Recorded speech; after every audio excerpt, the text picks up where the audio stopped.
Trust me, if not for paternity leave that was given to my husband, I think I would have been a mess after childbirth. Yes. If not for paternity leave, my life would have been miserable after childbirth. Like, thank God for the benefits of paternity leave and annual leave. It actually saved my life. Good day, everyone, and welcome back to Nurses Lecture Room. My name is Mercy Mary, popularly known as a nurse with a difference, and I make learning easy and accessible for all my viewers. On this particular video, I'm going to be talking about paternity leave and also maternity leave in the UK, what it entails. Like I earlier said in this video, I am grateful and I am super excited for the existence of paternity leave. And I'll be more excited if they can even extend it to 1 month paternity leave. It will actually be sweeter. But first of all, let me talk about paternity leave. Like the name implies, paternity leave, it's a leave given to a husband, it's a leave given to a father, a new father in the UK. Yeah, it's a free leave because you get paid on this particular leave. I'm going to be talking about this leave based on my husband's experience or based on what they did to my husband. Okay, so in terms of paternity leave, you have to apply for it on time. Yes, I think 15 weeks before your child is born, that's range. You have to apply for it as soon as possible. Let your employer know. So one thing I advise men out there, if your wife is pregnant, it's very important for you to let your employer know that you want to take paternity leave and apply for it on time. Because after that range they've given you, you apply, it's not going to be approved. You know they employed you, so they need you to work. And if you must go out of work, you have to tell them on time, which is understandable. So if you are pregnant, if your wife is pregnant, always let your employee know so that they can actually register for that paternity leave on time. So after the registration, my husband was entitled to 2 weeks paternity leave. And when it comes to this 2 weeks paternity leave, you can decide to break it. Take 1 week this period and take 1 week anytime you like. But we decided to take the 2 weeks at a stretch because after childbirth, it's not really easy to take care of a child alone. So he got the 2 weeks paternity leave, and after the paternity leave they were able to give him 1 week from his annual leave, so making it 3 weeks. He's going to stay with me at home after childbirth and still get paid. You may also want to ask, how is this paternity leave calculated? For him, his own was calculated like 90% of his salary. That's what they pay him during his paternity leave. So if he was earning like £1,000 a week, or even, let's say he was earning £100 a week, so it's going to be 90% of that £100 a week that's going to be his paternity leave. So which is a good pay, which is a good price. But if the employee doesn't want to pay that 90% of your salary, I think they give them £187 a week, £187 a week. But for him, they paid him 90% of his salary for that 2 weeks. So 90% of what he was expected to get in his salary, that is what they paid him as paternity leave. And we were super excited. Yes, because he was present and he was there to take care of the child. So that is for paternity leave. And paternity leave is quite different from maternity leave because you are the mother. At paternity leave, you are entitled to 2 weeks, but maternity leave, you are entitled to 1 year.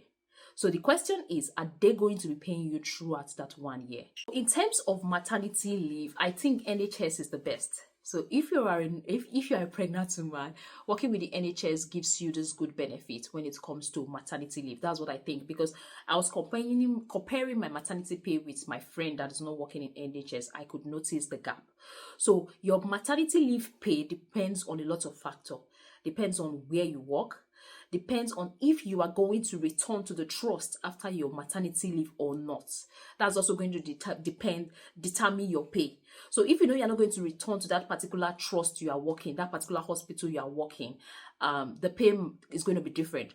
But if you are going to be returning to that particular trust you are working, the pay is definitely going to be different. Then also it depends on how long you've been in the trust. Have you been with the trust have you been with the NHS for more than 1 year, or you've not been working with them for more than 1 year?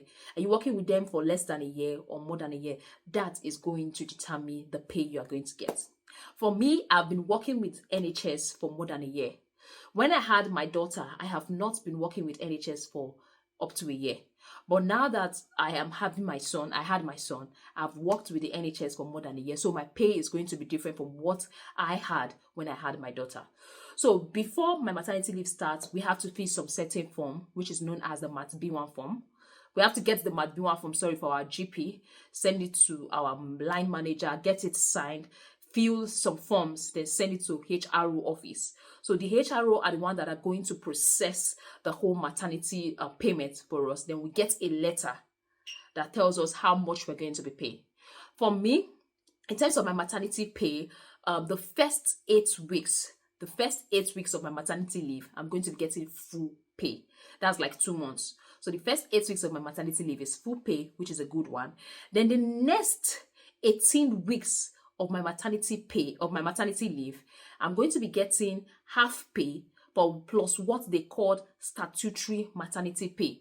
So when you combine them together, it's more or less going to be like close to 90% of your salary. So it's not something you're not going. It's like the first 6 months you are earning something good. You are earning something great. First 6 months of your maternity leave is similar to your salary. The first 6 months you are home.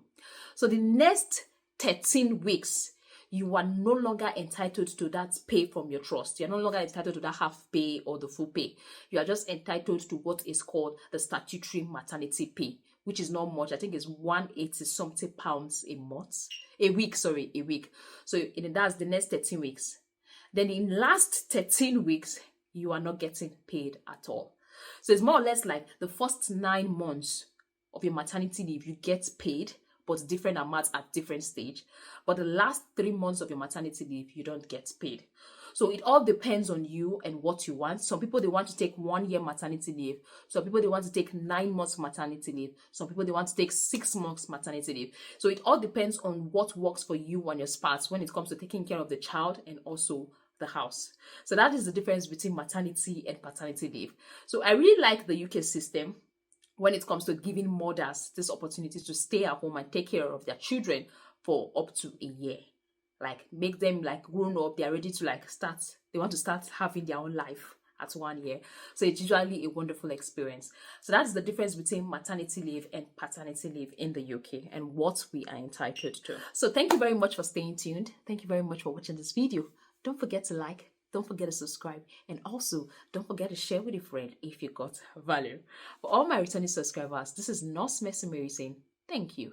Bye and see you in our next video.